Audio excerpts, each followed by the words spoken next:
प्यारे विद्यार्थियों good morning.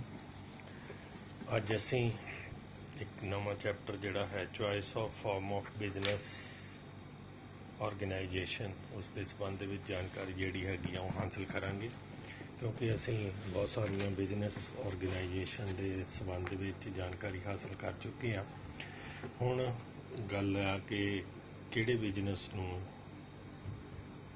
किस तरह शुरू किया जाए, तुहाडी किहड़ी चॉइस हो सकती है, उहदे लई किहड़े पॉइंट्स जिहड़े हैगे आ that has to be bear in to be mind. तो उहदे लई अज दा क्वेश्चन होया कि what are the various factor that has to be kept into consideration while choosing a suitable business. उस दे विच पहला है नेचर ऑफ बिजनेस की नेचर किदां दी हैगी आ। तो ਵੱਖ-ਵੱਖ तरह के बिजनेस हो सकते हैं, ट्रेडिंग नाल हो सकता, सर्विसिज नाल हो सकता, ਜਾਂ फिर मैन्युफैक्चरिंग के नाल हो सकता बिजनेस।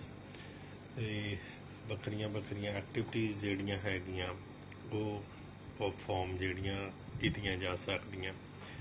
तो इस दे लई ये डिसाइड करना कि बिजनेस की नेचर जिहड़ी हैगी आ वो किदां दी हैगी आ, उत्ते डिपेंड करदा कि अगर तुसीं छोटे पद्धर ते बिजनेस जिहड़ा हैगा मैन्युफैक्चरिंग करनी चाहुंदे आ ते छोटे पद्धर ते जिहड़ा बिजनेस हैगा आ वो सोल प्रोपराइटरशिप दे नाल कीता जा सकदा। इस तरह ही दूसरे जिहड़े बिजनेस हैगे आ, जे मैन्युफैक्चरिंग जिहड़ी हैगी आ लार्ज स्केल ते करना चाहुंदे आ तां फिर जॉइंट अपना पार्टनरशिप हो सकती है या फिर जॉइंट स्टॉक कंपनी हो सकती है। सैकेंड हैगा area of operation. Area of operation का मतलब की है कि तुसी बिजनेस जिहड़ा लोकल लैवल ते करना, गली महल्ले दे विच करना हैगा, तो फिर तो सोल प्रोपराइटरशिप जिहड़ा है बेस्ट चॉइस हो सकती है। जे बिजनेस जिहड़ा हैगा आ वो स्टेट लैवल ते करना आ तो फिर पार्टनरशिप जिहड़ी है बेस्ट चॉइस हो सकती है। इस तरह ही जे नैशनल लैवल ते बिजनेस जिहड़ा हैगा जां इंटरनेशनल लैवल ते करना चाहुंदे आ तो फिर जॉइंट स्टॉक कंपनी जिहड़ी हैगी आ वो बेस्ट चॉइस हो सकती है। कैपिटल रिक्वायरमेंट तीजा हैगा, तो कैपिटल दी रिक्वायरमेंट किन्नी क हैगी आ बिजनेस नूं चलाउण दे लई। जे तां कैपिटल तुहाडे कोल थोड़ी आ तो फिर सोल प्रोपराइटरशिप जां जॉइंट हिंदू फैमिली बिजनेस जिहड़ा आ वो सूटेबल हैगा आ। जे कैपिटल ज़्यादा हैगी इन्वैसट करनी चाहुंदे आ ते ज़्यादा जने करना चाहुंदे आ तो फिर पार्टनरशिप।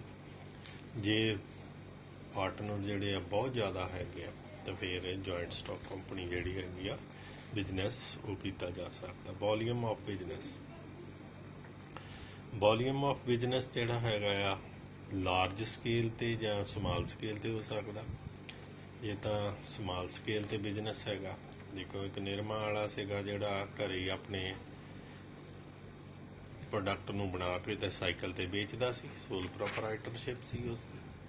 उस तो बाद जिहड़े लोगों ने उसका जिहड़ा प्रोडक्ट नूं सलाया, पसंद आया, उसने हौली हौली जिहड़ी हैगी है कैपिटल इन्वैसटमेंट की ते लार्ज स्केल ते बिजनेस जिहड़ा है नैशनल लैवल ते उसका जिहड़ा है बिजनेस चल पिया। तो डिपेंड करता है कि वॉल्यूम ऑफ बिजनेस किन्ना क हैगा, किन्ना क वड्डा जिहड़ा हैगा तुसीं बिजनेस दे विच आउटपुट किन्नी क देनी चाहुंदे हो। नैक्सट हैगा एक्सटेंट ऑफ लाइबिलिटी। कुछ एक बिजनेस आ जिहदे विच अनलिमिटेड लाइबिलिटी हैगी आ ते कुछ एक बिजनेस जिहड़े हैगे आ जिहदे विच लिमिटेड लाइबिलिटी हैगी आ। जॉइंट स्टॉक कंपनी च लिमिटेड हैगी आ, इस तरह ही कोऑपरेटिव सोसाइटी दे विच लिमिटेड हैगी आ।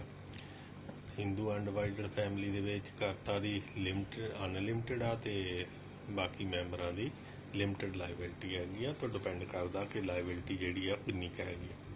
Degree of control of desire. If a businessman want to have a direct control over the operation of the business, then sole proprietorship is the best choice. इसी तरह ही partnership दे विच भी आ कि direct control हैगा आ।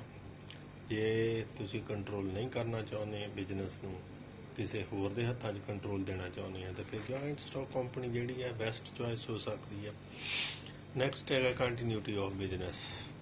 तो तो जे continuity ਦੀ consideration mind ਦੇ ਵਿੱਚ ਨਹੀਂ ਹੈਗੀ ਤਾਂ ਉਸ ਵੇਲੇ ਸੋਲ ਪ੍ਰੋਪਰਾਈਟਰਸ਼ਿਪ ਬਿਜ਼ਨਸ ਜਿਹੜਾ ਹੈਗਾ ਬੈਸਟ ਆ, ਇਕਲ ਵਪਾਰ ਜਿਹਨੂੰ ਕਹਿੰਦੇ ਆ। ਅਗਰ ਕੰਟੀਨਿਊ ਰੱਖਣਾ ਚਾਹੁੰਦੇ ਹੈਗੇ ਆ, ਲੰਬੇ ਸਮੇਂ ਦੇ ਲਈ ਕਰਨਾ ਚਾਹੁੰਦੇ ਆ, ਤਾਂ ਫਿਰ ਜੁਆਇੰਟ ਸਟਾਕ ਕੰਪਨੀ ਜਿਹੜੀ ਹੈਗੀ ਆ ਬੈਸਟ ਚੋਇਸ ਹੋ ਸਕਦੀ ਆ, ਜਾਂ ਫਿਰ Hindu undivided family business is the best choice.